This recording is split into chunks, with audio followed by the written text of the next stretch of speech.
Now, so how did you strike a balance ultimately between faith, family, finances, relationships, and your physical fitness? Against faith, family, finances, your relationships, and your physical body. I mean, walk me through a typical day for you. Like what time, old school, when you were starting the business, were you waking up? Oh, 6:37. And what time were you getting home?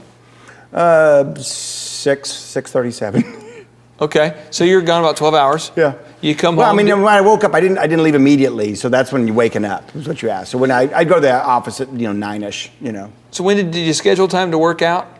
Just kind of going through the 5 here. Did you work out at all? Yeah, well, I played some sporting events, and that to me was my workout. I was never big like go to the gym and plug a Jane Fonda VCR tape in, a little old school for some of you. But I played soccer, and then my wife got me into a little bit of tennis, and that was I enjoyed it. It was a release, and then it was competitive, but yet it also kept me in shape. Did you two play against each other? Tennis? Yeah. Oh yeah. Really? She was good. She took private lessons, and she dragged me out there, and she just whooped me. That's kind of a good self-esteem thing for her, just beating the heck out of you. It probably was. Okay, so you scheduled time on that schedule, even though you were working 7 days a week. You were scheduling time for fitness. Were you scheduling time for relationships? I mean, were you talking to friends and staying in touch with people? Yeah, as much as you can. I mean, obviously, you have that whether you draw it out or not, but you have that thing of okay, this no matter what is going to get taken care of. And then the remaining time left, you're going to do this, and this. And I used to have, back in the day, I would have one night a week that I would call it guys night. And any of the guys that wanted to spend time with me, we did it Monday night. It kind of started with Monday Night Football is what it kind of evolved into. But Monday night, I had a core group of guys, and we would get together every Monday night. And if you didn't make it, we didn't change it. It was Monday night, Dude night. Dude night. We'd get together, and we basically would go someplace and watch the football game. We'd go hang out. Of course, when football season wasn't, we would go hang out, talk, laugh, share life, talk about, problems, and just be buddies, So you scheduled time for relationships. Again, we have spirit, mind, body, relationships, finances. So you got the body, you got the relationships, you got the finances there. What about your mind, like time to develop ongoing learning? Did you schedule a time to do reading at that time or to study? I love to read, and I would, in the early days, I wasn't that busy at the office, and so in between patients, I loved to read, and I'd always have something there to read and to stimulate my mind. Teasingly would tell my wife, I had a couple of favorite spots in the house, and then those spots would be overtaken by my children or somebody in the house, so then I'd have to go to spot B, or maybe spot C, my little spots that I had. So I figured out that I had to have one more spot than I had kids, because then that way, not everybody could have every one of my spots. So I always found one spot that I could go to and do a little decompression and do a little reading and just relax a little. Now, I know that we're not on the Thrive Spirituality channel here, but I know that everybody watching this has some views. Some people are atheists, some people are agnostic, some people are Protestant, Christian, Jewish, whatever.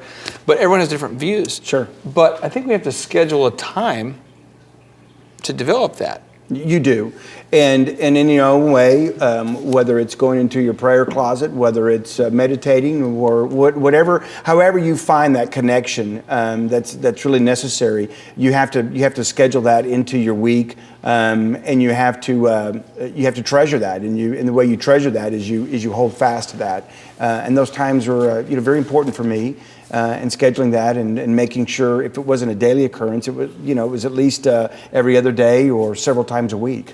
Now, Albert Einstein, the famous scientist and inventor, he once said, "Life is like riding a bicycle. To keep your balance, you must keep moving." And I found, I met with a guy, Dr. Z, and I know we were we're entrepreneurs. But my job as being like a business coach, sometimes you have to you're helping people deal with life and their business. And I dealt with a guy who's unbelievable in business, but he spends no time with family. Is that a balance? That's not healthy. That's not healthy. I mean, anytime you're skewed that way, it does implode. It does affect you at some point. Have you ever done that before, where you just totally neglected family for a while, and then your wife just had to put you in like a headlock to get you back? Absolutely. I mean, you get focused, you get driven, you put your blinders on. I mean, you are doing whatever you need to do to make that business successful. And that's the beautiful thing about having a spouse, is that they will eventually say, and if you're smart, Clay, you'll listen to them. And you'll get back to the house. You'll make that soccer game that weekend. You'll do what you need to do right then. But the thing about it is that when people talk about that balance, you talk about those 5 things. When you said that, I instantly saw a picture of something. I instantly saw 5 sticks on a stage, each one of them with a plate on it. And you spun them. You've seen it, the little trick, and you spin the stick, and the little plate spins up there, right? Yeah. And so you have all 5 of those, right? And so many times in life, what you find is that you're sitting there looking at those 5 areas of your life, and you wake up in the morning and you go, which plate is wobbling the most? And that's when you run over and you spin.